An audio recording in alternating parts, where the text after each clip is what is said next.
السلام علیکم پیارے دوستو، صدیوں پہلے کی بات ہے۔ افریقہ کے ایک جنگل میں ایک قبرستان تھا۔ ارد گرد کی آبادیوں کے لوگ اس قبرستان کے قریب سے بھی نہیں گزرتے تھے۔ یہ ایک پرانا قبرستان تھا جس کے متعلق مشہور تھا کہ اس قبرستان میں ایک زندہ مردہ رہتا ہے جو کہ راہ گیروں اور قریبی چھوٹے چھوٹے گاؤں والوں کو رات کی تاریکی میں تنگ کرتا ہے۔ خوف اور دہشت سے لوگ گاؤں کو چھوڑ کر قریبی شہر میں چلے گئے۔ چند دنوں بعد ادھر شہر میں ایک جادوگر نے افراتفری برپا کر دی۔ گاؤں کے لوگوں نے مشہور کر دیا کہ زندہ مردہ اب شہر میں آ گیا ہے۔ جب لوگوں نے ان سے زندہ مردہ کے عجیب و غریب واقعات سنے تو حیران و پریشان ہو گئے۔ شہر میں بھی زندہ مردہ کی کئی کہانیاں گردش کرنے لگیں۔ لوگ گھبرا گئے اور رو رو کر بھاگ کر شہروں میں پناہ تلاش کرنے لگے۔ اس خوفناک اور ڈراؤنی شکل والے جادوگر نے کئی معصوم شہریوں کو جان سے بھی ختم کر دیا۔ خوف اور دہشت سے شہر خالی ہو گیا۔ چند لاشیں شہر کی مختلف سڑکوں پر بکھری پڑی تھی جو کہ جادوگر کے ظلم کا شکار ہوئے تھے۔ اسی زمانے میں ملک فارس پر ایک انصاف پسند اور عقل مند بادشاہ حکومت کرتا تھا۔ بادشاہ کا ایک بیٹا شہزادہ نور اپنے باپ کی طرح عقل مند تھا۔ وہ غریبوں کی مدد کرنا اپنا فرض سمجھتا تھا۔ ایک دن اس نے اپنے ابا حضور سے کہا کہ وہ افریقہ کے جنگلوں میں شکار کی غرض سے جانا چاہتا ہے۔ بادشاہ نے اجازت دے دی اور ساتھ ایک سپہ سالار کو بھی بھیج دیا۔ دونوں بحری جہاز سے افریقہ کے اس خوفناک جنگل اور شہر میں پہنچے جو خوفناک جادوگر کی وجہ سے خالی پڑا تھا۔ انہیں شہر میں کوئی انسان نظر نہیں آیا۔ سڑکوں پر انسانی ہڈیوں کے ڈھانچے پڑے ہوئے تھے۔ یہ دیکھ کر وہ اور بھی حیران ہوئے۔ اس شہر کا یہ خوفناک ماحول دیکھ کر وہ دونوں بحری جہاز سے واپس اپنے ملک آ گئے اور بادشاہ سے اس شہر کے خوفناک ماحول کا واقعہ سنایا۔ یہ سن کر بادشاہ بھی فکر مند ہوا۔ بادشاہ نے حکم دے کر ایک شاہی نجومی کو بلایا۔ نجومی نے اپنے علم سے بتایا کہ افریقہ کے اس جنگل میں ایک ظالم جادوگر آ گیا ہے جس نے وہاں کے شہر پر آفت نازل کر دی ہے۔ ابا حضور شہزادہ نجومی کی بات سن کر بولا، آپ مجھے اجازت دیں تاکہ میں اس ظالم اور خطرناک جادوگر کو ہمیشہ کے لیے ختم کر دوں۔ میں نہیں چاہتا کہ لوگ خوف اور پریشانی کی زندگی بسر کریں۔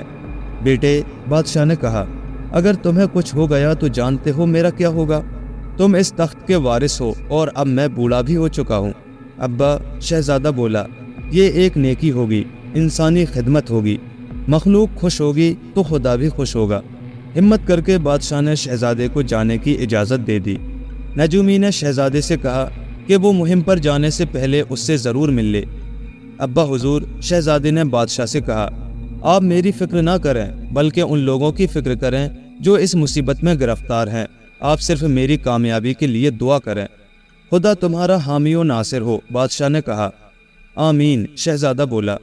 سفر پر روانگی سے قبل شہزادہ نور نجومی کے پاس گیا اور ضروری ہدایات کے متعلق بات کی۔ شہزادہ حضور، نجومی نے کہا، سفر کے دوران نماز باقاعدہ ادا فرمائیں اور خدا کی حمد و ثنا کا ذکر جاری رکھیں کیونکہ خدائے عظیم سے بڑی طاقت کوئی نہیں۔ ایسا ہی ہوگا، شہزادے نور نے کہا۔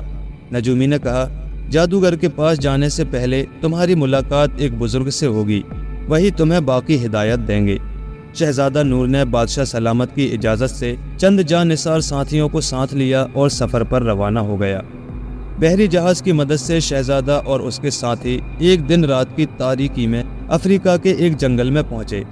شہزادے کے حکم کے مطابق جہاز کو وہاں لنگر انداز کر دیا گیا۔ رات کافی ہو گئی تھی، اس لیے شہزادہ اور اس کے ساتھی ایک بڑے سے درخت کے نیچے لیٹ گئے۔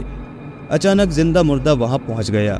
اس نے رات کی تاریکی کا فائدہ اٹھایا اور شہزادے کے کچھ ساتھیوں کو مار ڈالا اور کچھ ساتھی ادھر ادھر بھاگنے لگے، لیکن زندہ مردہ نے انہیں بھی پکڑ کر مار ڈالا۔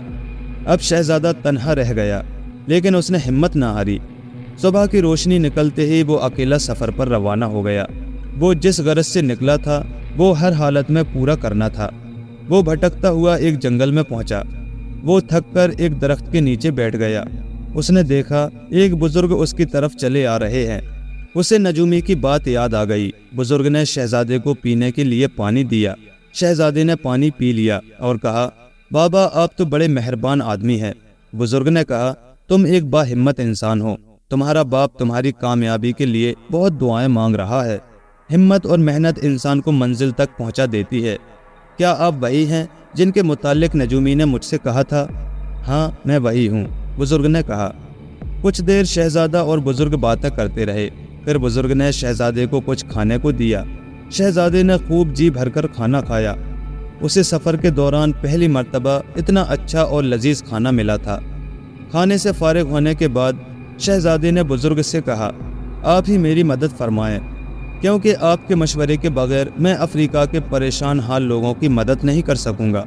شاباش بیٹے، بزرگ نے کہا، یہ لو قالین کی مدد سے تم جادوگر تک پہنچ جاؤ گے اور اس چھڑی سے راستہ خود بخود صاف ہو جائے گا۔ اور یہ تیسری چیز صفوف ہے، اس پر بسم اللہ شریف پڑھ کر جو کہو گے وہ حاضر ہو جائے گا۔ آپ نے میری مشکل حل کر دی، بزرگ نے کہا، اب تم اس قالین کی مدد سے جا سکتے ہو، لیکن بیٹے یہ قالین تمہیں آدھے راستے تک لے جائے گا، اس کے آگے تمہیں خود جانا ہوگا۔ جی اچھا، شہزادے نے کہا، یہاں سے کتنی دور جادوگر رہتا ہے؟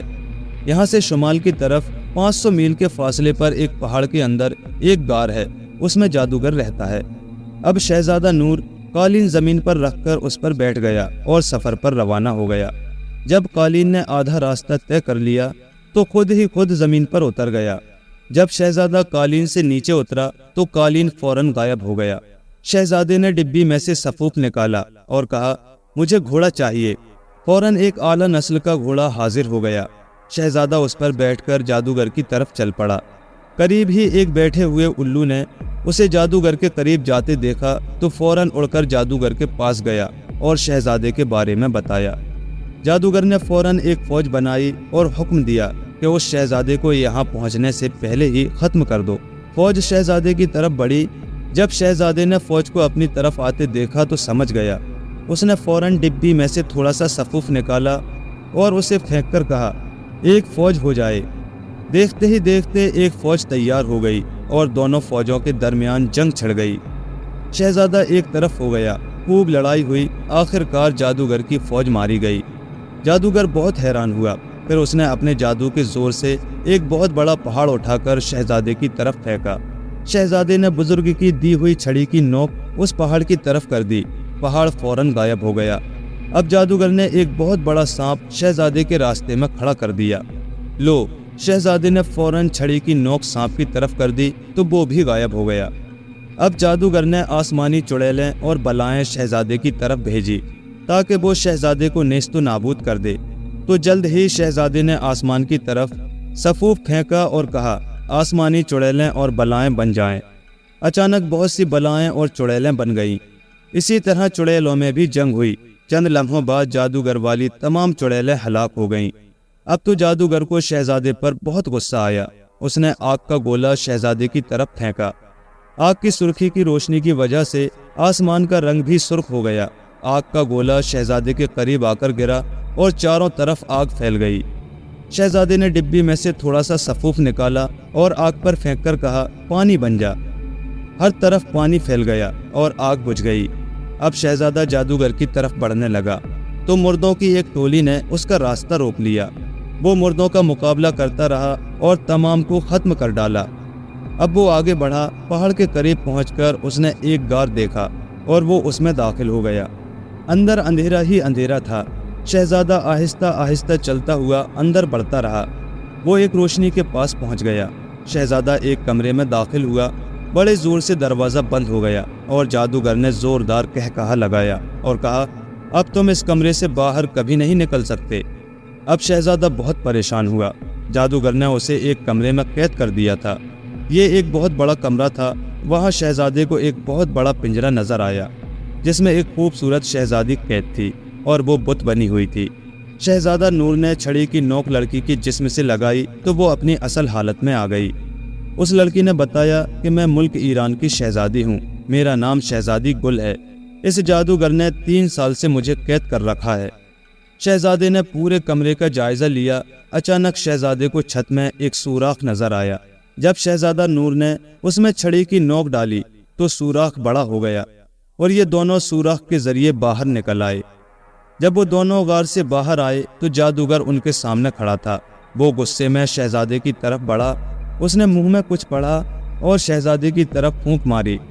شہزادے پر اس کا کچھ بھی اثر نہ ہوا۔ یہ دیکھ کر جادوگر گھبرا گیا۔ اسے معلوم ہو گیا تھا کہ اس کا جادو شہزادے کا کچھ بھی بگاڑ نہیں سکتا۔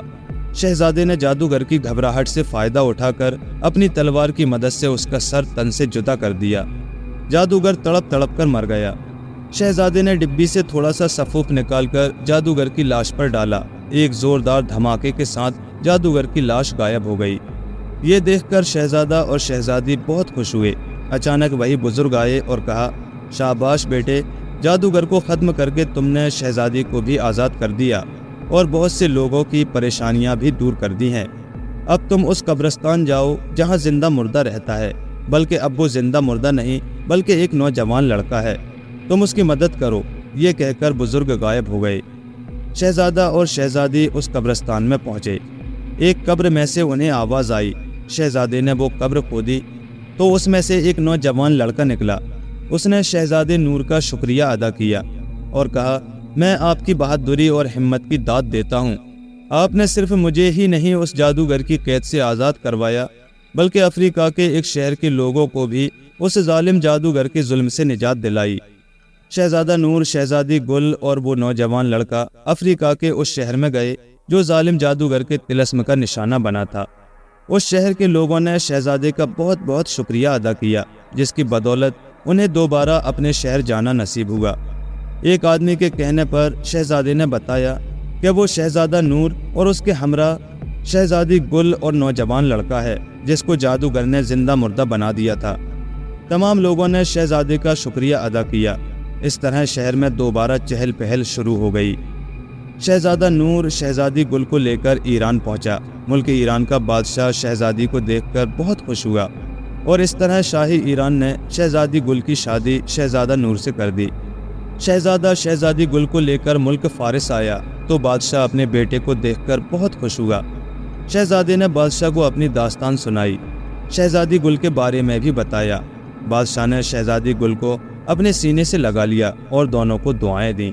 اس خوشی کے موقع پر 3 دنوں تک ملک میں جشن منایا گیا اور تمام قیدیوں کو رہا کر دیا گیا اور سب ہنسی خوشی سے رہنے لگے۔